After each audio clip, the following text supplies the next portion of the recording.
There is a profound silence to be found in a handful of dead soil. It offers no earthy fragrance, no soft yielding crumble between the fingers. It is simply dust, an inert collection of minerals devoid of the bustling microscopic life that defines a living world. This lifeless dirt, compacted and pale, represents a landscape in waiting, a silent stage upon which a great drama of revival can unfold. Here, in this seemingly barren medium, lies the potential for a staggering transformation. A return to the rich, dark, and fragrant earth that is the very foundation of all terrestrial life. It is a world unseen, but one that is absolutely vital. Our challenge, then, is to awaken this sleeping giant. We will not be using the familiar tools of the gardener, the rich compost, the potent manures, or the precisely formulated fertilizers. Instead, our catalyst will be something far more humble, an ingredient found in pantries across the globe.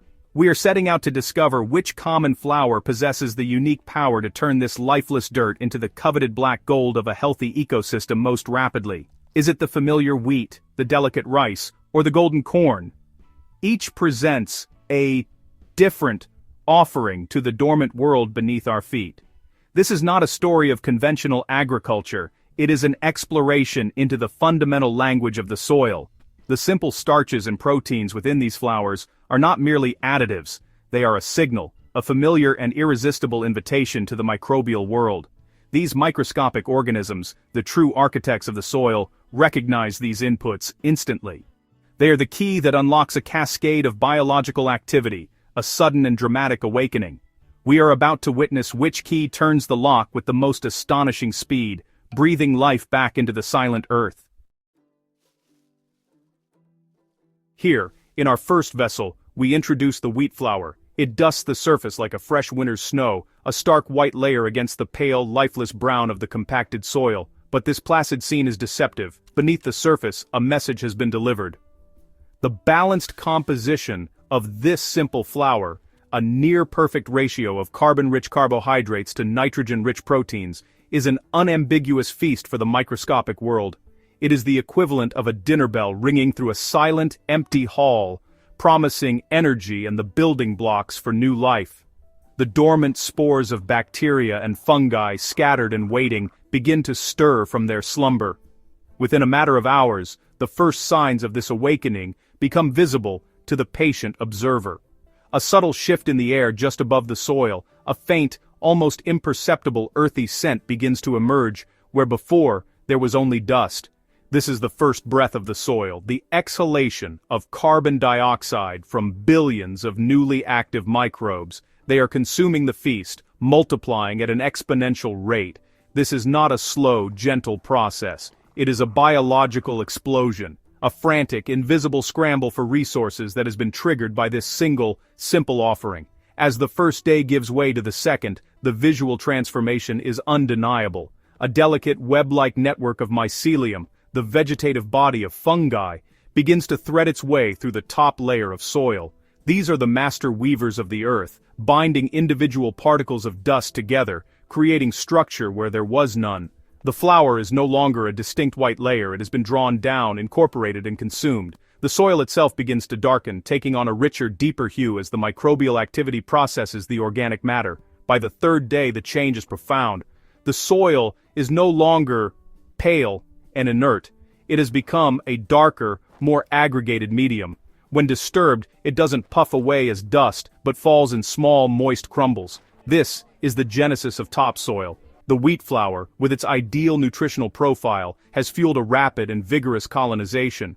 The microbes are not just eating, they are engineering. They are creating the very structure of their new home, a home that can now hold water, air, and the promise of future growth. This rapid darkening and enrichment is the hallmark of the wheat flower's power. It has provided everything the microbial community needed to erupt into a frenzy of creation. The carbon provided the raw energy for their metabolic processes, while the nitrogen fueled the synthesis of new cells, allowing their populations to swell into a thriving, bustling metropolis. What was once a silent, barren desert in a jar has, in a remarkably short span of time, become a living, breathing ecosystem, all thanks to the humble grain of wheat. Our second subject, the jar treated with rice flour, presents a different story. The fine, almost silky powder settles upon the soil, just as the wheat did. The invitation has been sent, the feast laid out, and the microscopic inhabitants do respond. The carbohydrates present in the rice are a ready source of energy, and a slow, quiet hum of activity begins. But here, the pace is noticeably more subdued. It is a more cautious gathering than the explosive party we witnessed with the wheat. The initial burst of life is less pronounced, the signs of change more gradual. The reason for this slower tempo lies in the flour's very composition. Rice flour is overwhelmingly rich in carbohydrates, a veritable mountain of sugar for the microbes. However, it is comparatively poor in protein, and therefore, in nitrogen. This creates a crucial bottleneck. While the microbes have ample energy to burn, they lack the essential building blocks needed to reproduce their populations at a frantic pace. It is like providing a construction crew with an infinite supply of fuel for their machines, but only a small pile of bricks and mortar to build with. The work can begin, but it cannot expand rapidly. Over the first few days, the changes are subtle, almost requiring an act of faith to observe. The soil darkens, but only by a shade or two. A faint earthy smell might develop, but it lacks the rich, deep aroma that emanated from the wheat-fed soil. The microbial population is indeed growing, processing the rice flour and beginning the long work of soil building. But their expansion is limited by the scarcity of nitrogen. Each generation is smaller, the time between them longer. The engine of life is turning over, but it is running at a much lower RPM. Even after a week, while there is clear improvement, the transformation is less dramatic. The soil has become darker than its original state, and some minor aggregation is visible. The fine threads of mycelium are present, but they are sparser, a delicate lace, rather than the thick, dense web that so quickly enveloped the wheat-fed soil. The rice flour is undeniably working. It is providing a food source and stimulating the life that was dormant within the dirt. It is a reliable, steady contributor, but it lacks the catalyst for a truly explosive revival. The journey from dead dirt to living soil is still underway in this vessel, but it is a longer, more meandering path. The low protein content of the rice flour dictates a pace of patient construction rather than rapid colonization. The microbes must work more slowly, recycling what little nitrogen is available, building their world piece by piece. The final destination may be the same, but the time it takes to get there is significantly extended. It is a testament to the fact that in the world of soil, as in all ecosystems, balance is the key to vigorous life.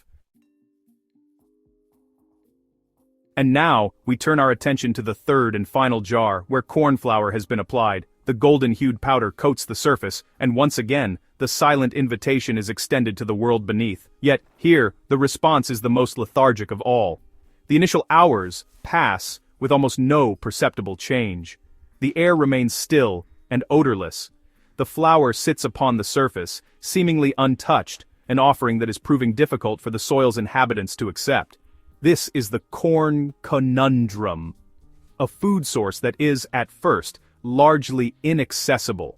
The primary reason for this delay is the nature of the starches within the corn. A significant portion of them are resistant starches.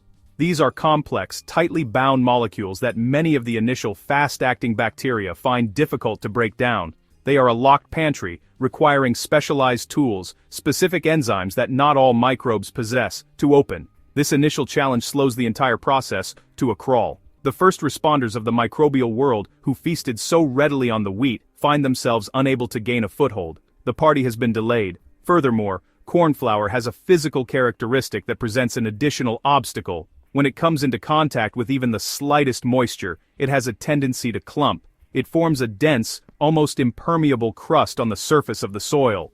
This layer acts as a physical barrier, reducing the flow of oxygen to the microbes below and trapping the flour on the surface, preventing it from being incorporated into the soil structure. Instead of a welcoming feast, the corn flour has created a suffocating blanket, stifling the very life it was meant to awaken.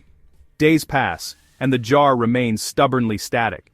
While the wheat soil is now dark and rich, and the rice soil is showing steady progress, the corn-treated soil looks much as it did on the first day. The flour crust remains largely intact, and any darkening of the soil beneath is minimal at best.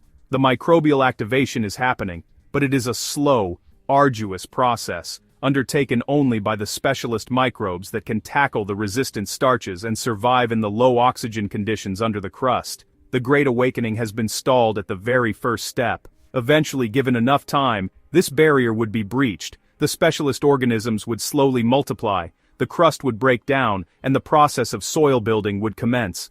But in our quest for the fastest transformation, corn flour has proven itself to be the least effective candidate. Its chemical resistance and physical tendency to clump create a formidable two-pronged defense against rapid microbial activation. It is a clear demonstration that not all food is created equal in the intricate and demanding world of the soil. After observing these three miniature worlds, the verdict of the earth is clear and unequivocal. For the purpose of rapid soil transformation, of breathing life back into silent dirt with breathtaking speed, wheat flour consistently and dramatically outperforms its rivals.